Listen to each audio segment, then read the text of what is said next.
Nosotros trabajamos principalmente emprendiendo iglesias. Ese es nuestro deseo. Entonces ayudamos con la primera iglesia en Ponferrada y desde ahí nos mudamos a Pontevedra para empezar otra iglesia. Mientras estamos hablando con personas de la comunidad ahí, también tenemos un ministerio con peregrinos. Los peregrinos que caminan el Camino de Santiago, la ruta es el portugués, que pasa desde Lisboa a Oporto, Valencia, Tui, etc., hasta Santiago. Entonces nosotros, por medio de nuestro pueblo, que tiene más o menos 10.000 habitantes, 125.000 personas caminan el Camino de Santiago y cruzan una pequeña puente enfrente de nuestro local, o una cuadra de ahí. Entonces nosotros tenemos la oportunidad para hacer esto en el pueblo, pero también guiamos grupos de personas de diferentes países, de España, de los Estados Unidos, otros sitios. Guiamos grupos enseñando cómo interactuar con peregrinos y compartir el evangelio con ellos. ¿Por qué estamos haciendo esto? Yo hice algunas preguntas, muchas preguntas durante años y encontré a alguien de la Universidad de Santiago de Compostela que quería ayudarme con mi doctorado. Por esto estoy haciendo un doctorado, no es el ministerio es la iglesia local, pero hacemos cosas con peregrinos. Y el doctorado es para darme más oportunidades y tengo oportunidades con peregrinos, pero también en la universidad, enseñando. Y también en 2 semanas estaré dando un reporte a un congreso de profesores y por Inglaterra, Reino Unido, España, Portugal, Andorra, etc. van a estar ahí en la universidad. Entonces yo estaré enseñando. Por esto estamos hablando de peregrinaje, porque es algo que hacemos, es algo que hacemos como familia, donde tenemos un ministerio y que estamos estudiando. Esa es una pequeña explicación. Si tenéis más preguntas, me podéis preguntar y intentaré clarificar más. Pero lo que hemos visto, empezamos primer día con exilio y retorno. Nuestro deseo que está adentro de regresar al propósito por lo cual nosotros fuimos creados. En la imagen de Dios para tener una relación con Dios. Regresar a Edén. Nosotros miramos el peregrinaje como viaje para adorar a Dios en lugares santos, como por medio de la historia del Antiguo Testamento y la historia alrededor de nosotros, podemos ver que siempre hemos querido subir a un sitio religioso para comunicar con Dios, tener un sitio sagrado. Y miramos esto por Salmo 84.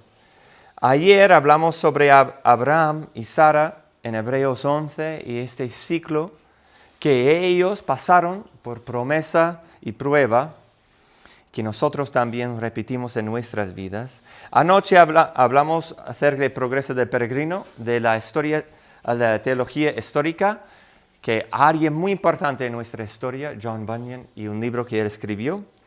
Y hoy nosotros vamos a continuar con Salmos del Peregrino o los cánticos graduales. Si vosotros podéis mirar en vuestras Biblias, Salmo 130, estaremos ahí. Antes de leer el Salmo y estudiar, vamos a comparar un poco el Camino de Santiago con este Salmo que tenemos. El Camino de Santiago, como vosotros conocéis, es algo muy importante aquí en España, pero todo el mundo. Hay personas de todos los países que hacen el Camino de Santiago. El año pasado, pues este año piensen que vamos a cruzar 500.000 de personas caminando, llegando a Santiago. No incluye las personas que empiezan y no acaban porque están haciendo en tramos o no podrían acabar. Incluso no incluyen las personas que no van a la oficina del peregrino. Entonces, probablemente hay muchos más. Pero 500.000 de personas caminando el Camino de Santiago. ¿Y por qué? Los restos de Santiago el Mayor, no Santiago el medio hermano de Jesús. Santiago el Mayor, el apóstol, es uno de estos, de los 2 hermanos que querían llamar fuego para que descendiera sobre los samaritanos. Supuestamente, él estaba aquí en España compartiendo el Evangelio antes de la crucifixión. Después regresó y leemos de su muerte en Hechos. Él perdió su cabeza por predicar. Su cuerpo, según diferentes leyendas, su cuerpo regresó a España, a Padrón, en Galicia, por pues un barco con sus discípulos, o otros dicen ángeles, y en ese barco ellos quitaron el cuerpo en Padrón y marcharon hasta Santiago. Y ellos tuvieron que enfrentarse con dragones, con personas que querían matarles, con muchas diferentes pruebas. Y al final ellos enterraron los huesos de Santiago el Mayor en Santiago de Compostela, antes que había Santiago de Compostela, obviamente, y construyeron una capilla encima. Pero durante los años, personas olvidaron. Y hasta 820 más o menos, había un pastor que estaba cuidando su rebaño y encontró algo porque seguía las estrellas y encontró capilla. Ese es algo muy común en la Iglesia Católica Romana, que pastores encuentran algo especial. ¿Y por qué? Porque en Lucas 2, ¿quiénes fueron los primeros a ver el Dios nacido? Los pastores. ¿Y cómo sabían? Porque escucharon los ángeles del cielo y también ellos mezclan con las estrellas, porque ¿quiénes estaban siguiendo las estrellas?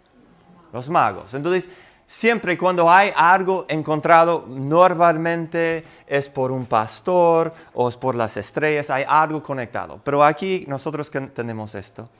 Y en el siglo XII, la Iglesia Católica Romana empezó a dar indulgencias a los peregrinos que llegan a Santiago de Compostela. Y podrías tener todos tus pecados perdonados si moriste en Santiago también. Entonces había doble recompensación. Si podrías llegar vivo, pero mueres después, ya todavía tienes estas indulgencias. Y las indulgencias no son de la mentalidad de la Iglesia Católica Romana. Ellos no pierdan, con estos no libran de la culpabilidad. Tienes que tener para la Iglesia Católica un espíritu de arrepentimiento. Tienes que confesar tus pecados a tu sacerdote. Él te puede perdonar, pero queda algo después. Tienes que pagar por estos pecados. La culpabilidad ya está, pero las consecuencias están todavía y te siguen durante toda la vida. Y es como una carga tu espalda. Y vas a pagar por estos y ser limpiados en el purgatorio. Entonces, una indulgencia puede quitar años de tu tiempo en el purgatorio. O incluso si vas diferentes años, normalmente hay años especiales, el año de jubileo, gracias. En Roma es este año, en Santiago es cuando el día de Santiago es durante un domingo. Y entonces, si llegas a Santiago, ganas tu indulgencia en esos años, son para todo. Pero otras indulgencias solamente son partes. Entonces, anteriormente ellos tenían una lista de 1000 años, 10,000 años. ¿Quién sabe cuánto vale un pecado? Es indiferente. Pero indulgencias fueron la forma de quitar las consecuencias de tu pecado. Nosotros, como que venimos no de la Iglesia Católica Romana, pero de la Iglesia que sigue la línea de los protestantes, nosotros muchas veces pensamos que las indulgencias no sirven para nada y no siguen en la Iglesia Católica Romana, porque en el siglo XVI Lutero estaba luchando contra las indulgencias. Y esto es lo que impulsó a la Iglesia Católica Romana para empezar la pelea contra los que estaban intentando reformar la Iglesia Católica. Porque la Iglesia Católica es la iglesia que nosotros, es la Iglesia universal, la iglesia que recibimos en nuestra la teología histórica. Pero la Iglesia Católica Romana es la iglesia que ha salido de esta línea y ha intentado controlar por sus propias ideas, porque ellos no siguen sola Escritura. Ellos siguen Escritura y también las enseñanzas de la iglesia, y los dos son iguales. Entonces, como Lutero, Calvino, Zwinglio y personas anteriormente también estaban intentando reformar la iglesia. Al final, separaron, porque la Iglesia Católica Romana no quería ser reformada. Entonces, las indulgencias pensamos, no, ese fue de tiempos de Lutero. Nadie cree esto, pero sí cree esto. Muchas personas creen esto. Yo estaba hablando con una mujer, nosotros hicimos el camino en julio con un grupo, y estaba hablando con una mujer de Croacia. Ella estaba intentando ganar indulgencias en Roma y Santiago de Compostela, todas que podría hacer. Y ella estaba diciendo, yo he ido a esta iglesia, y yo voy a Santiago porque tengo estos familiares que están en el purgatorio. Y ella estaba muy animada. Esto es tan importante y nosotros tenemos que hacerlo, porque si no hacemos para ellos, ¿qué va a pasar? Y muy animada. Y hice la pregunta, ¿crees que una vez que llegues a Santiago sentirás que es suficiente? Porque no tenía más que decir. ¿Crees que es suficiente? ¿Es suficiente caminar a un sitio, pasar por la puerta, tener un corazón dispuesta a recibir algo, orar por las buenas intenciones del Papa y tomar la misa y hacer confesión? ¿Crees que este sería suficiente para ti? ¿Qué más necesitas? Porque nunca sabes cuántos años tienes que llevar en el purgatorio, o que tus familiares no sabes. Y la culpabilidad sigue, aunque el sacerdote dice, no, estás perdonado, no estás perdonado completamente. Nosotros lo que estamos leyendo en Salmo 130 no es de peregrinos haciendo una peregrinación a reliquias para obtener una indulgencia de la Iglesia Católica Romana. Este es el camino de Santiago. Aquí encontramos personas que están yendo a la presencia del Señor, pero ellos también, vamos a leer, quieren quitarse de una carga, pero están mirando otra manera de hacerlo. Vamos leyendo Salmo 130, dice esto: de lo profundo, oh Jehová, a ti clamo. Señor, oye mi voz. Estén atentos tus oídos a la voz de mi súplica. Ya, Jehová, si mirares a los pecados, ¿quién, oh Señor, podrá mantenerse? Pero en ti hay perdón, para que seas reverenciado.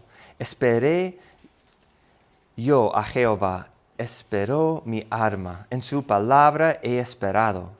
Mi alma espera a Jehová, más que los centinelas a la mañana, más que los vigilantes a la mañana.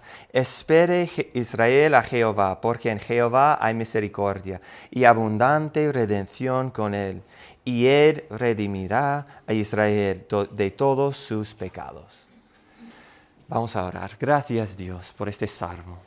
Ayúdanos a tener la misma fe que nosotros vemos en este salmo, que nosotros podamos esperar en ti. Oramos esto en nombre de Jesús. Amén. Aquí encontramos uno de los salmos de los cánticos graduales. Vosotros podéis ver este pequeño título encima del salmo. Hay los salmos empezando en Salmo 120 hasta 134. Y son cánticos que hay diferentes opciones, pero lo mejor, creo, es que ellos están utilizando estos cánticos, estos salmos, para repetir y cantar mientras están caminando a Jerusalén.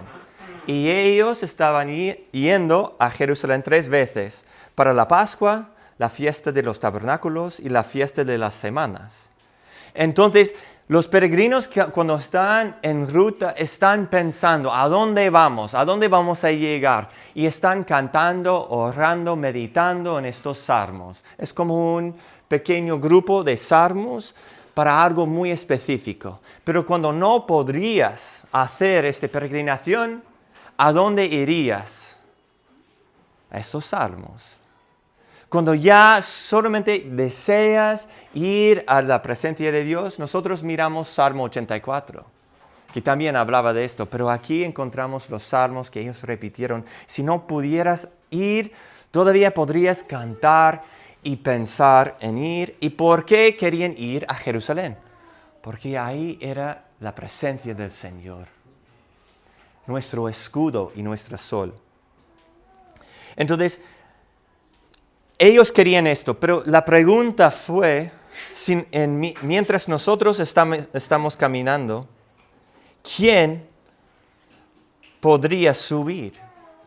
Porque si nosotros vamos a la presencia del Señor, ¿quién es digno de subir? ¿Qué pasa si yo quiero acercarme al Señor Todopoderoso y yo tengo pecado? ¿Qué pasaría si un sacerdote entrase en el parte sagrado del templo, del Santísimo, y tiene pecado?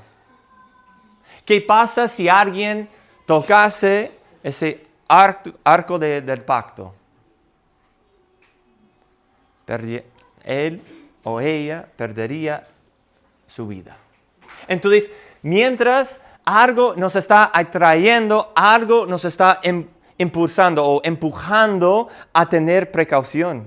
Nosotros queremos estar con nuestro Dios porque sentimos adentro, tengo este deseo. Pero si me acerco, ¿qué va a pasar? Porque quizás no soy digno de entrar, no soy digno de estar ahí. Entonces hay un conflicto en la persona. Pero este salmo nos ayuda para entender cómo. Y vamos a leer algunos versículos. De lo profundo, oh Jehová, a ti clamo. ¿Profundo de qué? Está hablando, esta palabra en otros pasajes, está hablando de profundo del mar, como Jonás, en la profundidad, como en esta parte de la muerte. Él sentía como él estuviese debajo del agua por alguna razón. ¿Y cuál era esta razón? Porque en versículo 3, si mirares a los pecados. Pero él tenía una carga en su alma, que con esta carga se sentía como estaba debajo del agua, estaba escondido en el mar, estaba yendo a Seol, a los sitios de los muertos. Pero este salmo nos da la claridad que nosotros podemos encontrar libertad en Dios. Y esta es la idea principal. Encuentra libertad en Dios. Esto es lo que el salmista nos está ayudando a entender por estos versículos. Encuentra libertad en Dios. Mientras ellos están cantando, también detrás en su mente estaban pensando en Salmo 15:1. Señor, ¿quién habitará en tu tabernáculo? ¿Quién morará en tu santo monte? En Salmo 24:3. ¿Quién subirá al monte del Señor o quién estará en su santo lugar? Necesitamos perdón, pero podemos encontrar el perdón en Dios. Encuentra libertad en Dios. Y el salmista responde a esta pregunta, porque seguramente nosotros tenemos esto, que es ¿por qué? ¿Por qué en Dios puedo encontrar libertad? Y nos da 4 respuestas a esta pregunta. Primero, dice, porque Él escucha. Tú puedes encontrar libertad en Dios porque Dios escucha. Versículos 1 y 2. Él está clamando a Dios desde la profundidad. Recuerda dónde mora Dios, en la mentalidad de los israelitas. arriba, para subir. Nosotros vamos a subir para adorar y comunicar con Dios en las montañas, en los montes, porque ahí la tierra y el cielo están tocando. Entonces, Él está no en la tierra, está en la profundidad, pero Dios escucha. No importa dónde estamos, Dios nos escucha. Jonás, otra vez, ¿dónde estaba? Estaba en la profundidad del mar.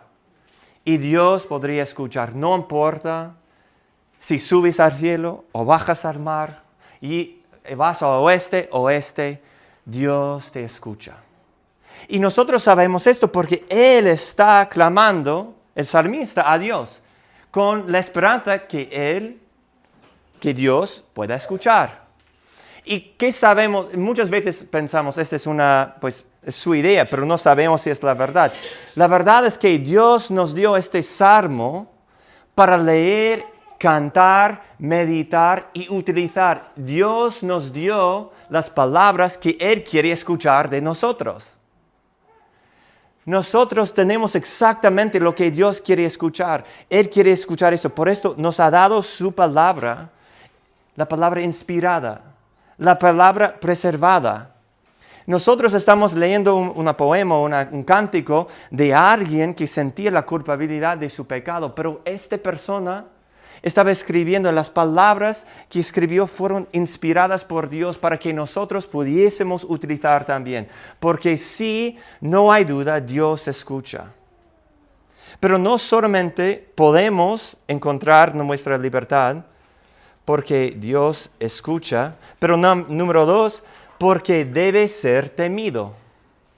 Versículos 3 y 4. Jehová, si mirares a los pecados, ¿quién, oh Señor, podrá mantenerse? Pero en ti hay perdón para que seas reverenciado. O para que seas temido, para que nosotros tengamos temor. Nosotros pensamos, este temor de Jehová, que no tiene sentido. ¿Por qué el temor de Jehová nos trae gozo? ¿Por qué el temor de Jehová nos trae sabiduría? ¿Por qué el temor de Dios nos cambie? Nosotros pensamos en temor como algo horrible, como terror. Pero el temor de Jehová es distinto.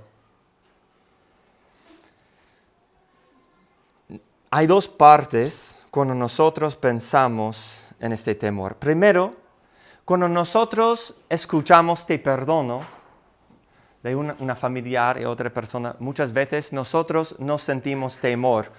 Al contrario, nosotros presumimos, ok, entonces todo está bien y yo puedo hacer lo que quiero y la próxima vez que alguien diga algo, ya tengo que pedir perdón otra vez, pero no pasa nada. Pero es distinto cuando nosotros pedimos perdón a Dios y Él nos perdona, está afirmando que hay un estándar y Dios tenía que perdonar lo que yo faltaba de llegar a este estándar. Yo no llegué al punto donde debería, yo pequé y salí de la marca. Entonces hay un estándar y todavía está ahí. Dios me perdona, pero yo necesito no decir, no importa lo que hago porque siempre pido perdón. No voy a vivir en pecado, dice Pablo en Romanos 6. Eso no es lo que un creyente hace. Pero segunda parte es que el temor de Jehová es como un fuego. Un fuego tiene dos partes. Primero, nos puede matar. Ahora mismo hay incendios por Galicia y nosotros pasamos. Yo puse una foto para mostrar que nosotros tuvimos que ir a Madrid el viernes y a llevar a alguien al aeropuerto y los buses y trenes no estaban funcionando, tuvimos que conducir. Y este fue uno de los fuegos que pasamos por lado, que estaba encendiendo todos los bosques en Urense. Al llegar aquí pasamos por el Bierzo y todo era humo, completamente humo porque estaban quemando las montañas alrededor de la ciudad. Un fuego te puede matar.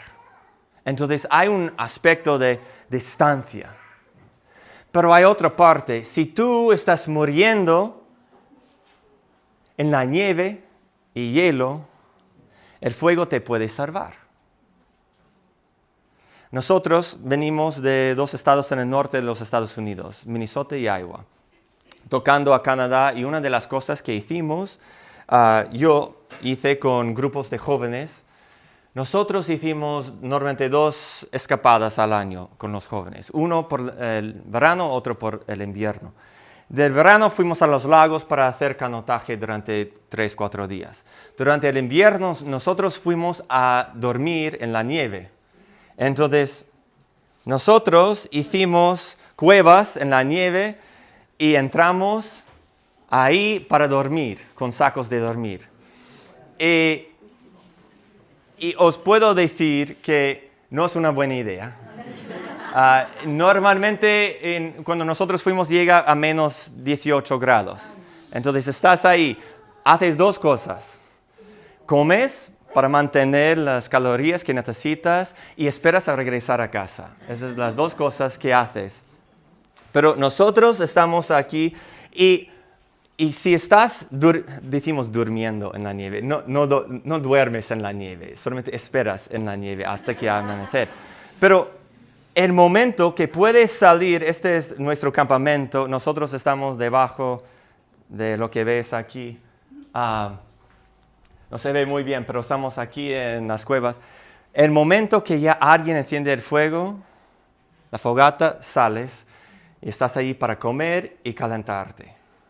Quieres estar al lado del fuego porque te puede salvar, pero no quieres jugar con el fuego porque te puede matar.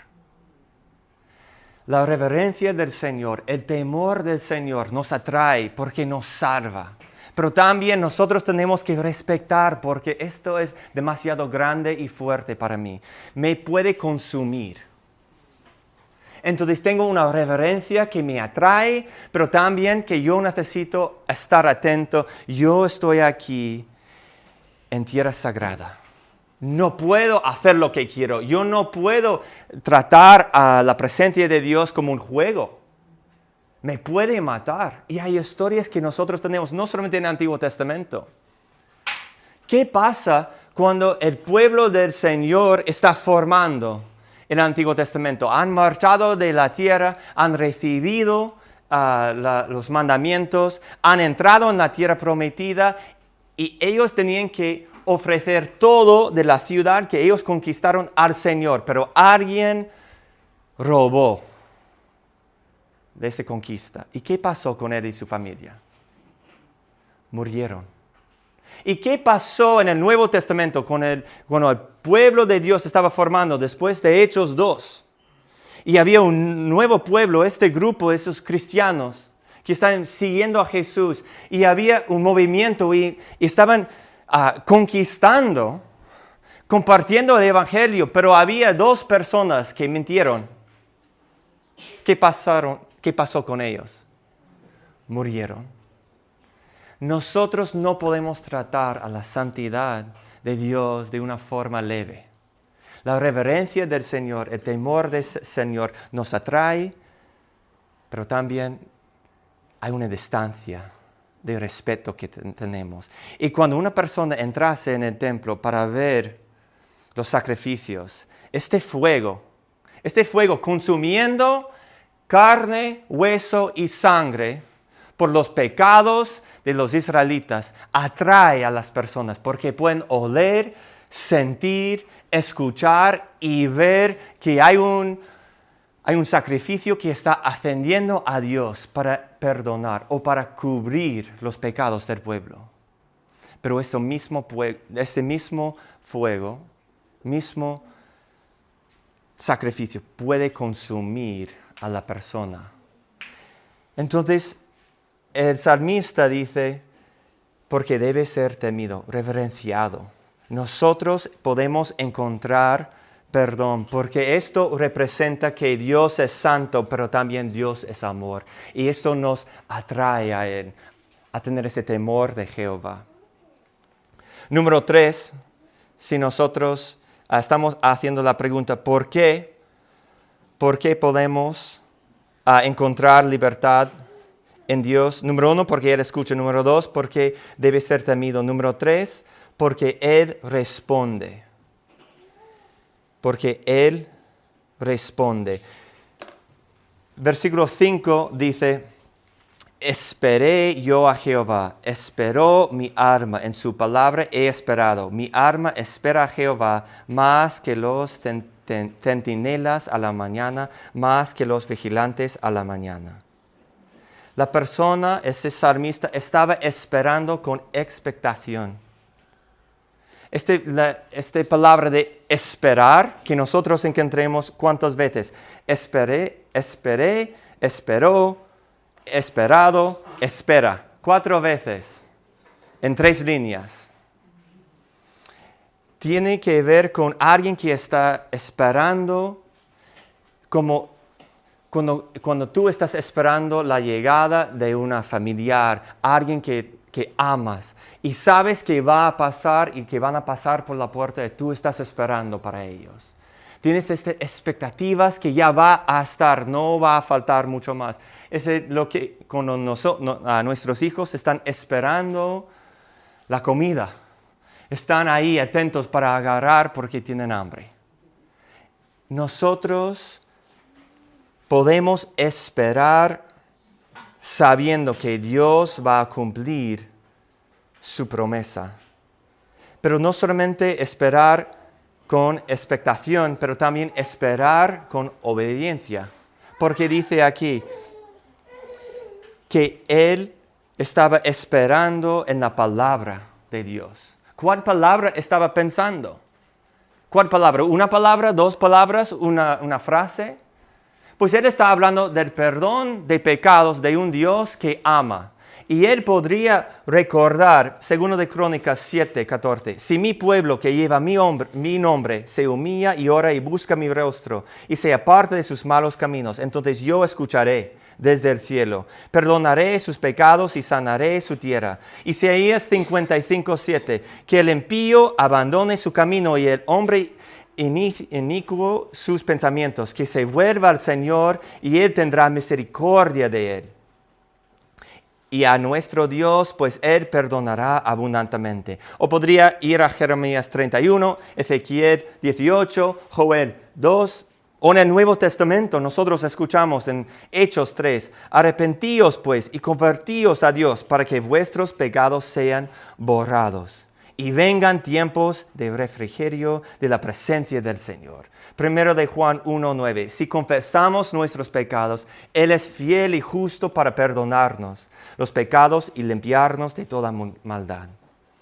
Entonces nosotros esperamos con la expectación que Dios va a cumplir su palabra y nosotros esperamos con la obediencia. Nosotros confesando nuestros pecados para que nosotros podamos recibir la misericordia. Dios cumple sus promesas. Dios responde. Y número 4, nosotros podemos encontrar el último, que es, podemos encontrar nuestra libertad en Dios por su carácter. ¿Quién es nuestro Dios? Su carácter nos enseña que Él perdona. Versículos 7 y 8 dice, espere Israel a Jehová, porque en Jehová hay misericordia y abundante redención con Él, y Él redimirá a Israel de todos sus pecados. Hay amor inquebrantable en nuestro Dios. No es un Dios como Alá, no es un Dios como Baal, no es un Dios como el dinero, no es un Dios como este mundo tiene. No es un Dios como personas se imaginan a Satanás. Es un Dios que tiene un amor para con nosotros. Su misericordia continúa para siempre. Es un Dios que es abundante en redención, para rescatar a los presos, a pagar la deuda para los esclavos. Es nuestro Dios. Nosotros podemos encontrar libertad en Dios porque Él es un Dios de amor, misericordia y redención. Y entonces nosotros hemos visto por qué, pero también podemos dar 3 respuestas rápidas a cómo. Si queremos esto, si queremos tener esta libertad en Dios, un pastor puso de esta forma. Primeramente, confiesa honestamente. yo confieso mis pecados. Versículos 1 y 2. Confieso mis iniquidades. Dios ya tiene la lista, pero dice en versículo 3 que Dios escoge no mantener esta lista cuando perdona a nosotros. Entonces confiesa honestamente, espera ansiosamente, versículos 5 y 6, y ponte de pie con otros, 7 y 8. ¿Qué pasa con este cántico cuando llegamos a 7 y 8? El salmista para de hablar de él y empieza a hablar de nosotros. Y habla a Israel. Él está yendo con otros al monte santo de Dios. Está yendo para estar en la presencia de otros creyentes en el Dios vivo. Él necesita estar ahí no solamente para ver los sacrificios y ofrecer sus sacrificios, pero también escuchar de personas que creen como él en el centro de un mundo que quería matarles. Nosotros debemos hacerlo igual.